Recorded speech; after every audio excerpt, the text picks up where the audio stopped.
Hello students, आज का हमारा नया चैप्टर हम शुरू कर रहे हैं टॉपिक जिसका नाम है मैन्युफैक्चर ऑफ कॉटन, कपास का निर्माण।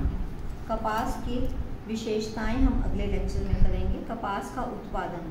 कपास जो है वो पौधों से प्राप्त होने वाला रेशा है और पूरे विश्व में इसका बहुत ज़्यादा उपयोग किया जाता है। आम आदमी भी इसका प्रयोग कर सकता है क्योंकि ये ज़्यादा महंगा नहीं होता। दूसरा, उसकी देखभाल करनी बहुत ही आसान होती है।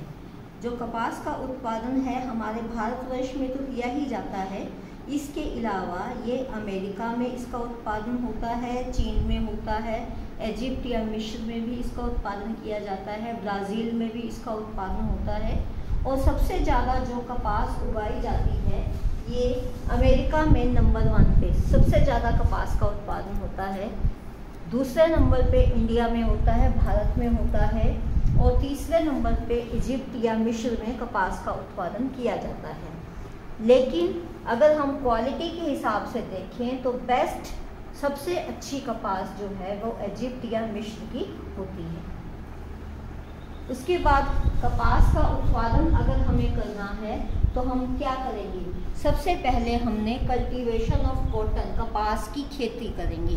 कपास की खेती जो है वो उष्ण प्रदेश में की जाती है या फिर नमी वाली काली मिट्टी में भी इसका उत्पादन होता है। इसके लिए हमें बीज मार्च से मई के अंत तक बोने पड़ते हैं और उनसे जो पौधा निकलता है वो पौधा या तो बड़ा हो सकता है या मध्यम या छोटा झाड़ियों की तरह हो सकता है। 4-5 महीने इसमें लगते हैं और इसमें गोबर की खाद डालना ज़रूरी होता है। और इसमें 4-5 महीने के बाद जो फूल आते हैं वो रेड कलर के, लाल, गहरा लाल, गुलाबी, पीला या गोल्डन कलर के फूल उसमें आते हैं। और जब वो फूल झड़ जाते हैं उस समय हम क्या करते हैं कि उसमें से अंदर से कोए निकलते हैं। कोए को पॉड्स या बॉल्स भी कहा जाता है। इस कोए के अंदर क्या है? बीज हैं जिसे हम बिनोले कहते हैं और कपास के रेशे हैं जो कपड़ा बनाने में काम आएंगे। हमने खेती कर ली। उसके बाद दूसरे नंबर पे आता है गैदरिंग ऑफ कॉटन पोड्स या कपास के कोए को एकत्रित करना। कपास के कोए जो हैं वो कब इकट्ठे करने हैं? जब कोए पक जाएंगे तो वो अपने आप फूट जाएंगे। फूटने पर उनमें से अंदर से सफ़ेद रंग का तंतु निकलता है। यही वो समय है जब फटते ही हम उसे जल्दी से तोड़ लें। अगर हमने उसको तोड़ने में देरी कर दी तो क्या नुकसान होगा? धूप और बारिश से तंतु का कलर भी ख़राब हो जाएगा, शाइनिंग भी कम हो जाएगी, जिससे हमें कीमत कम मिलेगी। तो हम जो कोए जो है उनको हम तोड़ने का, इकट्ठे करने का काम हाथों से भी कर सकते हैं और मशीनों से भी कर सकते हैं। तीसरे नंबर पे है गिनिंग या बिनोले निकालना। अब जो हमने कोए इकट्ठे किए हैं उनमें से हमने दोनों को अलग अलग करना है, बीज को और कपास के रेशों को। इसके लिए गिनिंग मशीन्स होती हैं जिनमें दांतों वाली आरियां होती हैं। ये दांतों वाली आरियां जो हैं ये तेज़ी से घूमती हैं जिससे उनमें रुई फंसकर अलग हो जाती है और बिनोले और उसके साथ अशुद्धियाँ, धूल, पत्ते, टहनी वगैरह वो अलग हो जाती हैं। तो ये बिनोले 2/3 होते हैं और कपास सिर्फ 1/3, 1/3 हिस्सा होता है। और उस कपास के ऊपर बिनोले के रुई जो फंसकर अलग हुई है उस पर तेज़ हवा डालकर उसको साफ किया जाता है। जो बिनोले होते हैं उनसे हम तेल और साबुन बनाते हैं, रुई से हम कपास का वस्त्र बनाते हैं। चौथा नंबर है बेलिंग या गांठ बांधना। हमने जो गिनिंग मशीनों में रुई एक अलग की थी उस रुई को हम दबाव डालकर उसकी तह बनाते हैं। जो तह बनती है उसके ऊपर टाट या पॉलीथीन उस पर लपेट देते हैं और उस तह को बांधने के लिए हम लोहे की पत्तियों का प्रयोग करते हैं, उनसे कसकर बांध देते हैं। एक गांठ जो है वो 225 किलो की होती है। इन गांठों को बांधकर फिर हम उन्हें आगे फैक्ट्रियों में, कारखानों में भेज देते हैं। 5वां नंबर है opening the bales and carding. कारखाने में जब ये गांठ पहुंच गई तो वहाँ गांठों को खोला जाता है, उनकी पिंजाई या धुनाई की जाती है। इसके लिए कार्डिंग करने के लिए जो मशीन होती है उसको धुनकी या कार्ड कहते हैं। तो यहाँ पर पहले हम जो गांठ बंद कर आई थी, गांठों को खोला, उसको सुखाया। सुखाने के लिए क्या करते हैं, हम ढीला करके उनको फैला देते हैं जिससे वो सूख जाती हैं। फिर उनको कूटा जाता है और इससे उलझे हुए रेशे जो हैं वो सुलझ जाते हैं। इसके लिए हम जो मशीन यूज़ करते हैं उस मशीन में 3 यंत्र लगे होते हैं। मशीन को धुनकी या कार्ड कहते हैं। 3 यंत्र में ब्रेकर, इंटरमीडिएटर और फिनिशर होता है। ये मशीन क्या करती है, कपास को साफ करती है, रेशों को सुलझाकर सीधा करती है और साफ रुई की भारी तह फिर हम बनाते हैं जिसे LAP कहते हैं। लैप का साइज़ क्या है, ये 20 इंच चौड़ी होनी चाहिए, 1 इंच मोटी होनी चाहिए और इसका वजन 20 किलोग्राम का होना चाहिए। तो हमने opening the bales and carding में हमने क्या बना लिया, एक लैप बना ली जो 20 किलो वजन की भारी है, 20 इंच चौड़ी और 1 इंच मोटी। अब इसके बाद अगला पॉइंट है कॉम्बिंग, कंघी करना। कंघी करना क्या है, पिंजाई का ही एक विकसित ढंग है।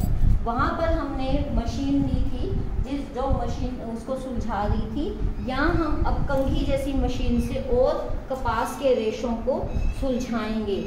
इसमें सुलझाने से अब क्या होगा कि लंबे और छोटे रेशे जो हैं वो अलग हो जाएंगे और एक दूसरे के पैरेलल समानांतर आ जाएंगे।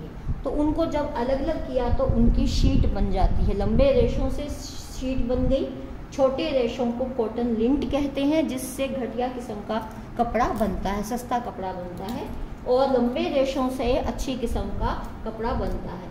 शीट जो है उसको फिर हम कीप या फनल में से गुजारते हैं।